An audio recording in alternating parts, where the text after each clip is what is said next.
Hello বন্ধুরা, কেমন আছেন সবাই? আশা করি সবাই ভালো আছেন। আমি হাসান আছি আপনাদের সাথে। পৃথিবীটার ইউটিউব চ্যানেলে আপনাদেরকে স্বাগতম। আজকে আসলে আমরা জানবো যে কিভাবে আমাদের গুগল ক্লাসরুমে যে টিচার যে আমাদের গুগল ক্লাসরুম তৈরি করে সেইখানে অ্যাসাইনমেন্ট জমা দিতে বলে, টার্ম পেপার জমা দিতে বলে। আমরা অনেকেই জানি না কিভাবে সেই অ্যাসাইনমেন্ট এবং টার্ম পেপার জমা দেব। তো এটার জন্যই অনেকে আমাকে রিকোয়েস্ট করছে, তবে এটা একটা টিউটোরিয়াল করে দেন। খুবই ইজি, খুবই সহজে আপনি এটা টিউটোরিয়াল দেখতে পারেন। তো এর জন্য আমরা চলে যাব প্রথমে। আমি একটা ব্রাউজার ওপেন করে নেই। আমি যেহেতু ক্রোম ব্রাউজার ইউজ করতেছি, তো ক্রোম ব্রাউজারে ওপেন করে নিলাম আমি এখান থেকে। এখানে আমরা সার্চ করব গুগল ক্লাসরুম। ওকে, গুগল ক্লাসরুম সার্চ করার পরে সাথে সাথে যে ক্লাসরুমটা আমাকে বের হয়ে আসবে সেটাই হচ্ছে আমরা গুগল ক্লাসরুমে সাইন করব। ওকে, যে এখানে যে গুগল ক্লাসরুম থাকবে সেই গুগল ক্লাসে আমরা সাইন করে নিব। তো এখানে আমি অন্য একটা ক্লাসরুমে চলে আসছি। আসলে আমি আমার একটা নতুন ক্লাসরুম, অন্য একটা ক্লাসরুমে যাব, সেই ক্ষেত্রে আপনাদেরকে অন্য একটা ক্লাসরুমে নিয়ে যাইতেছি। ওকে, অন্য একটা অ্যাকাউন্ট দিয়ে আমি অন্য একটা ক্লাসরুমে যাইতেছি। ওকে, যেমন সাপোজ এখানে আমাকে দুইটা ক্লাসরুম আছে আমার টিচারের।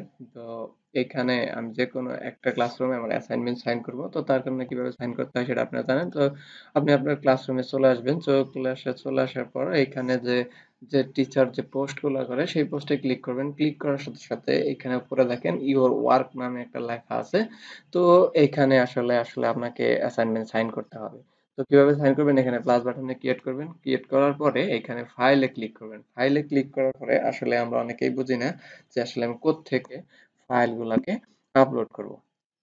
তো এখানে সবচাইতে সুবিধাজনক বিষয় হচ্ছে যে গুগল আপনাকে রিসেন্ট কারো যদি কোনো ফাইল আপলোড করে থাকেন সেই ফাইলটা আপলোড করার কিন্তু সুযোগ দিয়ে থাকে। তো এখানে রিসেন্ট, তারপর এখানে মাই ড্রাইভ, আপনি যদি গুগল ড্রাইভে আপনার কোনো ফাইল আপনার আপলোড করে রাখেন সেইখান থেকেও এখানে আপলোড করতে পারবেন।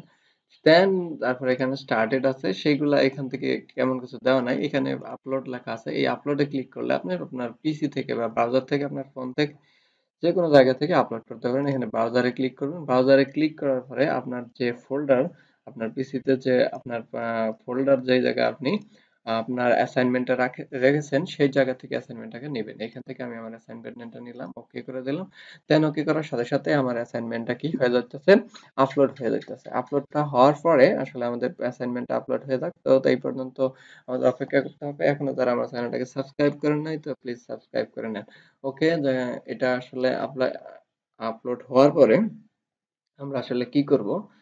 ওকে, তো এখানে দেখেন অ্যাসাইনমেন্ট পিডিএফটা কিন্তু আমার আপলোড হয়ে যাচ্ছে। ওকে, এইখানে দেখেন না, এটা আমার টার্নিনে করে দেওয়ার সাথে সাথেই, টার্নিন যদি আমি করে দেই সেটা সাথে সাথে অ্যাসাইনমেন্টটা কি হয়ে যাবে, আপলোড হয়ে যাবে। ওকে, এখন আপনি যদি চান যে আমি এই অ্যাসাইনমেন্টটা ভুলবশত অন্য একটা টিচারের অ্যাসাইনমেন্ট আমি আপলোড করে ফেলেছি, সেক্ষেত্রে কি করবো? সেক্ষেত্রে আনসাবমিট করে দিলেই সাথে সাথে কিন্তু এটা আপনার আনসাবমিট হয়ে যাবে। ওকে, তো আনসাবমিট হয়ে গেছে। দেখেন এটাকে আমি ক্লোজ করে দিতে পারতেছি। ওকে, এটা যদি আমি ক্লোজ করে দেই সাথে সাথে এখান থেকে চলে গেছে। দ্যাট মিন্স আপনারা দেখলেন যে কিভাবে একটা অ্যাসাইনমেন্ট আপনি আপলোড করবেন আপনার গুগল ক্লাসরুম, আপনার টিচারের গুগল ক্লাসরুমে, এবং কিভাবে আনসাবমিট করবেন। তো আশা করি ভিডিওটা বুঝতে পেরেছেন। যদি ভিডিওটা বুঝতে পেরে থাকেন, যদি ভালো লেগে থাকে, অবশ্যই লাইক করবেন, কমেন্ট করবেন, শেয়ার করবেন আপনার ফ্রেন্ডদের মাঝে। আর আপনি যদি আমাদের চ্যানেলে নতুন হয়ে থাকেন তো অবশ্যই চ্যানেলটাকে সাবস্ক্রাইব করবেন এবং পাশে থাকা বেল আইকন বাটনটাকে ক্লিক করে রাখবেন যাতে আমাদের পরবর্তী ভিডিও আপলোড করার সাথে সাথে সবার আগে আপনি পেয়ে যান। সবাই ভালো থাকেন। আল্লাহ হাফেজ।